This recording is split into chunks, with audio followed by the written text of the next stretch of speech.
Praise the Lord. आप सबको जय मसीह की। परमेश्वर का धन्यवाद देता हूँ एक बार फिर से कि परमेश्वर ने एक नई सुबह, एक नया दिन हम सबको दिखाया है। आज की सुबह दिखाई, प्रभु को कोटि कोटि धन्यवाद देते हैं। मैं आपका दोस्त पास्टर राजमैसी आपके सम्मुख उपस्थित हूँ एक नया संदेश लेकर। और आज का जो संदेश है वो चर्च के विषय में है। चर्च यानी कि मंदिर भी कहते हैं उसको, आराधनालय भी कहते हैं, मंडली भी कहते हैं और कलीसिया भी कहा जाता है। तो आज हम इसी विषय पर बातचीत करेंगे, तो बने रहिएगा मेरे साथ, क्योंकि आज का जो विषय है वो बहुत ज़रूरी विषय है मेरे और आपके लिए। सारी बातें समझ में आए तो ज़रूर इसे शेयर कीजिएगा। मैं आपसे गुजारिश करता हूं कि अपने प्रेयर रिक्वेस्ट भेजते रहिए, क्योंकि हम आपके लिए रेगुलर प्रार्थना कर रहे हैं।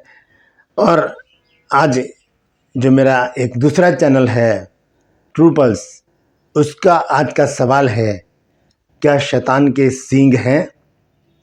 क्योंकि हम देखते हैं फिल्मों में या पिक्चर्स में, फोटोज में कि शैतान के सींग दिखाए गए हैं, उसकी पूंछ दिखाई गई है। तो बाइबल इस बारे में क्या कहती है, आज इस सवाल का जवाब आपको मिलेगा। ट्रू पल्स में डिस्क्रिप्शन में मैंने उसका लिंक दिया है, उसे क्लिक कीजिए और जानिए इसका जवाब, क्या उसके सींग है या नहीं है। और इस चैनल को ज़रूर सब्सक्राइब कीजिए, बेल आइकन को दबाइए ताकि नोटिफिकेशन आपके पास पहुंचे और ये 15 सेकंड का वीडियो आपके पास पहुंच जाए। छोटा सा वीडियो है, बड़ी जानकारी है। Praise the Lord. तो मैं आपसे गुजारिश करता हूं एक और कि मेरा एक मुहिम है कि ज़िद है सच को फैलाने की, तो इसमें मेरे साथ शामिल हो जाइए। अगर आपको भी ज़िद है तो लिख दीजिए कमेंट सेक्शन में कि हाँ, मुझे भी ज़िद है सच को, यानी कि परमेश्वर के वचन को फैलाने की। Praise the Lord. एक छोटी सी प्रार्थना करके आज के वचन को मैं शुरू करूंगा। आइए प्रार्थना में शामिल हो जाइए। प्रभु जी, धन्यवाद देता हूँ आज की सुबह के लिए जो तूने दिखाई है। प्रभु, मैं आज के वचन के लिए विनती करता हूँ। प्रभु जी, आज के वचन को शेयर करने मेरी मदद सहायता कर। मेरे होठों को, मेरे दिलो दिमाग को छूकर ब्लेस कर। मेरी आत्मा और मेरा शरीर तेरे ही कब्जे में रहे, ताकि बोलने वाला मनुष्य नहीं बल्कि तेरा आत्मा हो। जो भी गुड़ भेद की बातें आज के इस वचन में छिपी हैं वो हम पे प्रकट करना। परमपिता परमेश्वर, मैं प्रार्थना करता हूँ प्रभु जी, जितने भी लोग इस वचन को देख रहे हैं, सुन रहे हैं, उन सब पर मैं तेरी आशीष बोलता हूँ। प्रभु जी, हर एक को आशीषित कर। हर एक की रोग, बीमारी, चिंता, परेशानियां, दुख, दर्द, तकलीफें, प्रभु जी, क्लेश, घरों से लड़ाई झगड़े, तफरके, मन मुटाव और प्रभु जी नशा, कर्जे, बांझपन, बेरोजगारी, सबके घर से दूर कर दे। प्रभु, जितने भी लोगों ने कल प्रेयर रिक्वेस्ट भेजी उन सबको भी मैं दोबारा तेरे पास लेकर आता हूँ। विनती करता हूँ हर एक की प्रार्थनाओं की ओर दृष्टि कर और हर एक को हाँ और आमीन में जवाब दे। यीशु के नाम से मांगता हूँ, आमीन, आमीन, फिर आमीन। Praise the Lord. तो एक छोटा सा संदेश मैं आपको देना चाहता हूँ, यानी कि एक बात कहना चाहता हूँ कि कल संडे है और कल का दिन है प्रार्थना का दिन। तो आप अपने प्रेयर रिक्वेस्ट दीजिए। कल मैं प्रार्थना करूंगा आप सभी के लिए। आप सब उस प्रार्थना में शामिल होइएगा और परमेश्वर के कामों को अपने जीवन में होता देखिएगा। Praise the Lord. तो आइए आज के वचन को शुरू करेंगे। समय को ज़्यादा नहीं खराब करूंगा मैं। हम सबसे पहले देखेंगे कि चर्च के विषय में, चर्च किसको कहा जाता है। चर्च जो है एक कलीसिया को कहा गया है, चर्च एक मंडली को कहा गया है, आराधनालय भी इसे कहा गया है, मंदिर भी, क्योंकि हिंदी की बाइबल में मंदिर लिखा है।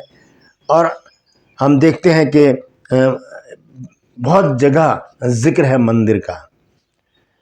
और यदि हम पढ़े पहला कुरिन्थियों 3 अध्याय के 16 पद में, तो वहाँ लिखा, क्या तुम नहीं जानते कि तुम परमेश्वर का मंदिर हो और परमेश्वर का आत्मा तुम में वास करता है। तो दो बातें हो गई, तो इस पर थोड़ा सा विचार करने की ज़रूरत है। एक तो परमेश्वर मुझे और आपको अपना मंदिर बता रहा है, परमेश्वर का वचन, कि क्या तुम नहीं जानते कि तुम परमेश्वर का मंदिर हो।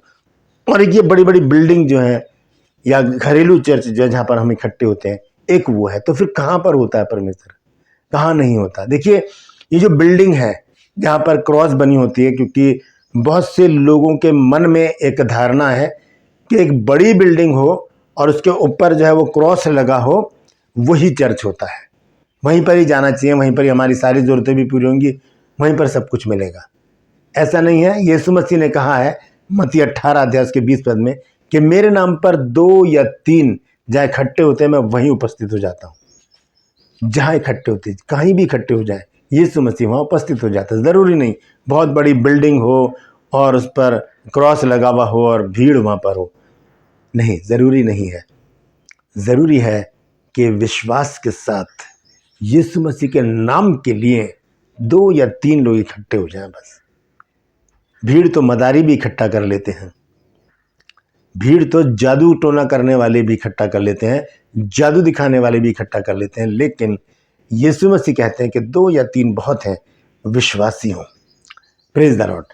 तो आज हम मंदिर के विषय में जानेंगे। 2 प्रकार की बातें मैंने बताई हैं, एक होती है बिल्डिंग और एक मैं और आप, शरीर जिसको बताया गया है। तो हम आज बिल्डिंग की बात नहीं करेंगे, आज हम इस मंदिर की बात करेंगे जिसके विषय में लिखा है 1 कुरिन्थियों 3 अध्याय और उसका 16 पद। देखिए यहाँ पर क्या लिखा है, 1 कुरिन्थियों 3 अध्याय 16 और 17 पद। क्या तुम नहीं जानते कि तुम परमेश्वर का मंदिर हो और परमेश्वर का आत्मा तुम में वास करता है? मैं, आप, ये शरीर, ये देह, ये परमेश्वर का मंदिर है। परमेश्वर यहाँ रहता है।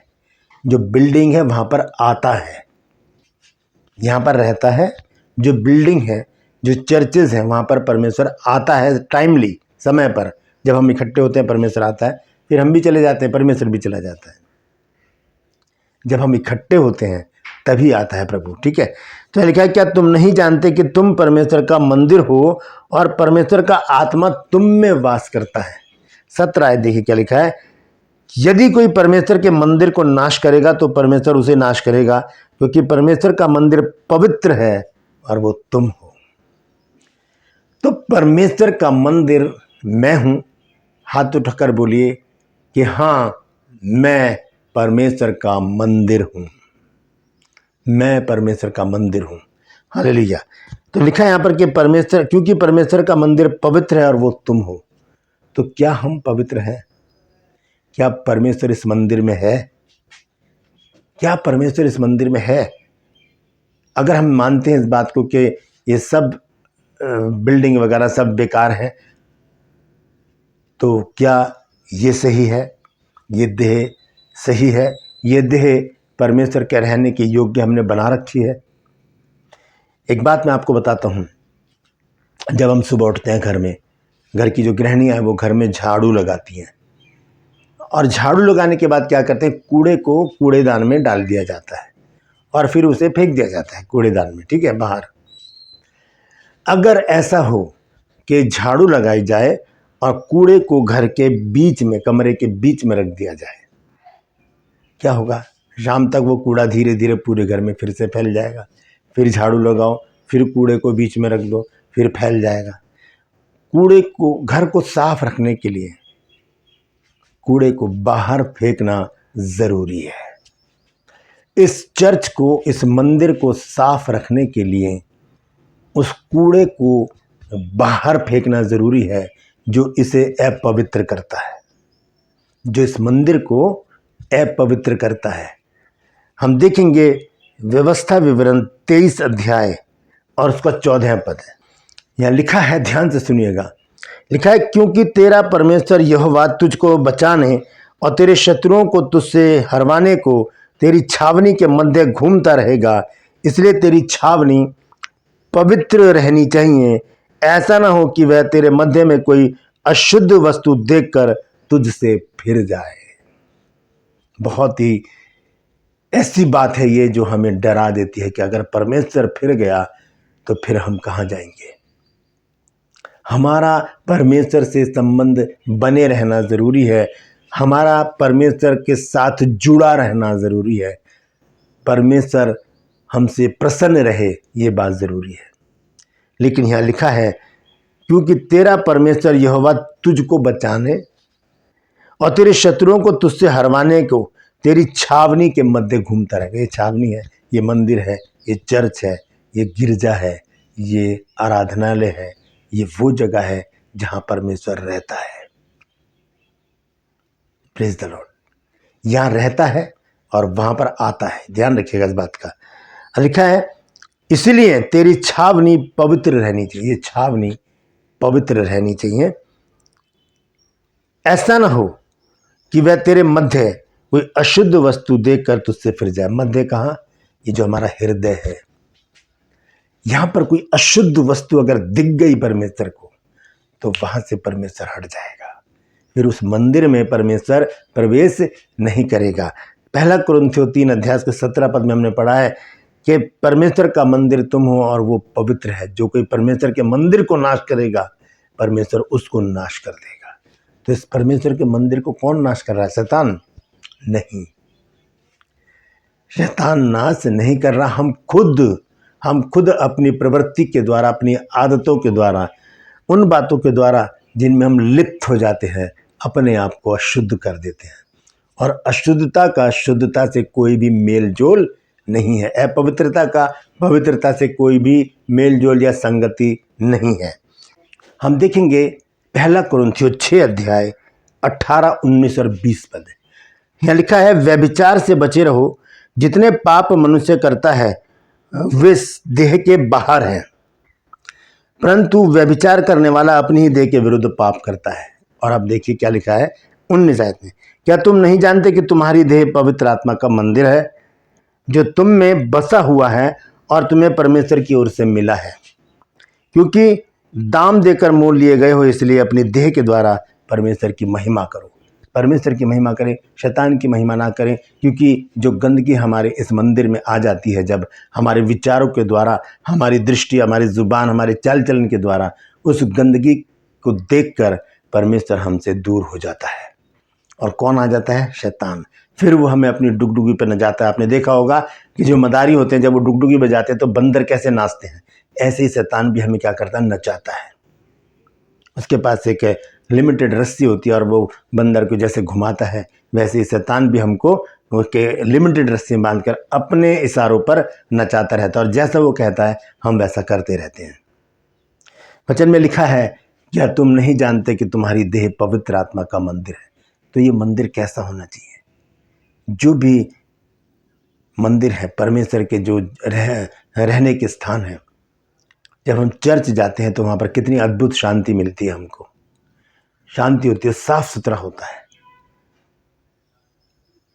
वो तो एक बिल्डिंग है, वो तो नाशमान है, लेकिन ये जो बिल्डिंग है, ये जो भवन है, ये जो छावनी है, ये क्यों अपवित्र है?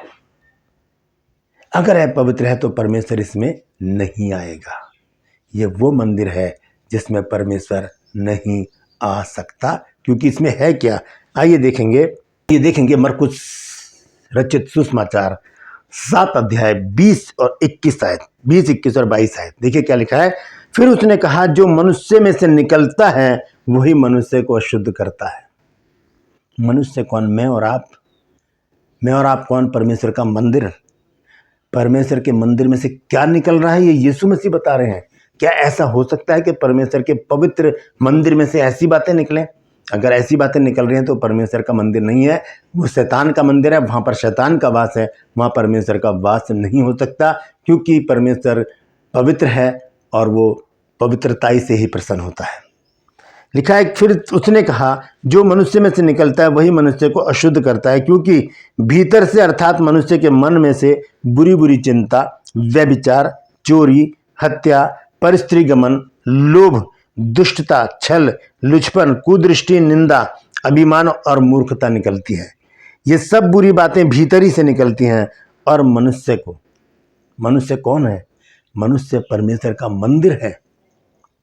लिखा है ये सब बुरी बातें भीतर ही से निकलती हैं और मनुष्य को अशुद्ध कर देती हैं।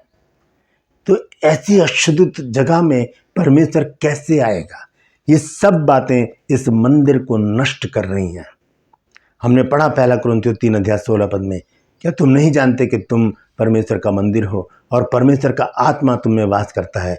जो परमेश्वर के मंदिर को नाश करेगा परमेश्वर उसे नाश कर देगा। उसके लिए कोई अनंत जीवन नहीं होगा, उसके लिए कोई परमेश्वर का राज्य नहीं होगा, उसके लिए कोई स्वर्ग नहीं होगा, कोई परमेश्वर के साथ रहने की जगह नहीं होगी, क्योंकि उसने परमेश्वर के मंदिर को नाश किया है। कैसे? ये सारी वस्तुएं जो अंदर रख रखी हैं इनको निकाल कर फेंकना पड़ेगा हमको, तभी परमेश्वर इसमें वास करेगा, तभी परमेश्वर इसमें आएगा और हमारे साथ चलेगा फिरेगा और हम उसकी महिमा करेंगे। दूसरा कुरिन्थियों 6 अध्याय 14, 15, 16 पद ये मैं पढ़ूंगा। देखिए क्या लिखा है। यहाँ लिखा है, अविश्वासियों के साथ असमान जुए में ना जुटो, क्योंकि धार्मिकता और अधर्म का कोई मेलजोल नहीं है। धार्मिकता और अधर्म का कोई मेलजोल नहीं। या ज्योति और अंधकार की क्या संगति? ज्योति और अंधकार की कोई संगति नहीं है। लाइट जल रही है घर में तो उजाला है, बंद कर देंगे तो अंधेरा हो जाएगा। ये दोनों एक साथ नहीं रह सकते। दूसरी बात है 15 आयत में, और मसीह का बलियाल के साथ क्या लगाव और विश्वासी के साथ अविश्वासी का क्या नाता? फिर उसके बाद हम 16 पद में देखते हैं, और मूर्तों के साथ परमेश्वर के मंदिर का क्या संबंध? मूर्त किसे कहते हैं? ये नहीं कि कोई स्टेचू है उसको हम झुक रहे हैं, ये नहीं। आप मेरा एक वीडियो है उसको मैं आई पिन में डाल दूंगा, आप जरूर देखिएगा उसको कि मूर्ति पूजा किसे कहते हैं। तो यहाँ पर लिखा है कि हम तो जीवते परमेश्वर का मंदिर हैं। दोबारा से पढ़ता हूँ 16 आयत, और मूर्तों के साथ परमेश्वर के मंदिर का क्या संबंध? मूर्ति वो होती है जिसे हम परमेश्वर से पहले, परमेश्वर से ज़्यादा महत्व देते हैं। पैसा हो, स्त्री हो, पुरुष हो, बच्चे हो, माता पिता हो, जमीन जायदाद हो, कुछ भी चीज़ हो, अगर हमने परमेश्वर से ज़्यादा उनको अहमियत दे रखी है तो हम मूर्ति पूजा कर रहे हैं। हमने परमेश्वर को हटा दिया है और उन चीज़ों को अपने जीवन में पहला स्थान दिया है। आगे लिखा है कि क्योंकि हम तो जीवते परमेश्वर का मंदिर हैं, जैसा परमेश्वर ने कहा है कि मैं उनमें बसूंगा और उनमें चला फिरा करूंगा और मैं उनका परमेश्वर होऊंगा और वो मेरे लोग होंगे। वो हम में चला फिरा करेगा कब? क्या? जब ये अपवित्र चीज़ें जो मरकुस 7 अध्याय 20, 21, 22 में हमने पढ़ी हैं वो हमारे अंदर रहेंगी, तो क्या परमेश्वर वहाँ चलेगा फिरेगा? क्या परमेश्वर वहाँ आएगा? नहीं आएगा, वो हमसे फिर जाएगा। व्यवस्था विवरण 23 की 14 आयत में यही पढ़ा है मैंने कि तेरा परमेश्वर तुझे जिताने और तेरे शत्रुओं को तुझसे हरवाने के लिए तेरी छावनी के मध्य घूमता रहेगा। इसलिए तेरी छावनी पवित्र होनी चाहिए। ऐसा ना हो कि वो कोई अपवित्र वस्तु तेरे भीतर देखकर तुझसे फिर जाए। जब परमेश्वर फिर जाएगा तो फिर हम कहाँ जाएंगे? हम तो परमेश्वर के ही हैं, उसी से हमें सब कुछ मिलता है। उसी ने हमें सांसें दी हैं, जीवन दिया है, भोजन दिया है, हमें अच्छा जीवन दिया है। Praise the Lord. तो इस मंदिर को पवित्र रखें ताकि परमेश्वर सर्वदा सदा हमेशा इस मंदिर में बना रहे। Praise the Lord. परमेश्वर इन वचनों के द्वारा हम सबको आशीष दे। यदि आज कुछ नया सीखा है तो ज़रूर कमेंट सेक्शन में लिखिएगा और इस वीडियो को शेयर कीजिए ताकि और भी लोग इन बातों को जान सके। इस वीडियो को आपको सच मानकर, क्योंकि ये सच है, एक जिद में शामिल करना है और इस वीडियो को शेयर करना है, लोगों को बताना है कि अपने मंदिर को पवित्र रखें, इस चर्च को पवित्र रखें ताकि परमेश्वर इसमें बना रहे। Praise the Lord. यदि अभी तक आपने मेरे इस चैनल को सब्सक्राइब नहीं किया है तो अभी सब्सक्राइब कर लीजिए, बेल आइकन को दबाइए ताकि नोटिफिकेशन आपके पास पहुंचे और नया वीडियो बिना व्यवधान के आपके पास पहुंच जाए। मेरे वीडियोस को लाइक कीजिए, शेयर कीजिए और कमेंट सेक्शन में आकर मुझसे ज़रूर बातचीत कीजिए। Praise the Lord. आज का सवाल है ट्रू पल्स में, क्या शैतान की पूंछ और सींग है? तो वो बाइबल से मैं बताऊंगा, डिस्क्रिप्शन में उसका लिंक है, क्लिक कीजिए और जान लीजिए उसका जवाब। Praise the Lord. परमेश्वर आप सबको आशीष दे। आज के लिए बस इतना ही, फिर मिलूंगा एक नए संदेश के साथ, एक नया वीडियो लेकर। तब तक के लिए मुझे इजाज़त दीजिए, लेकिन अपना और अपनों का ख्याल रखिए और इस मंदिर को पवित्र रखने का भरसक प्रयास कीजिए। Praise the Lord.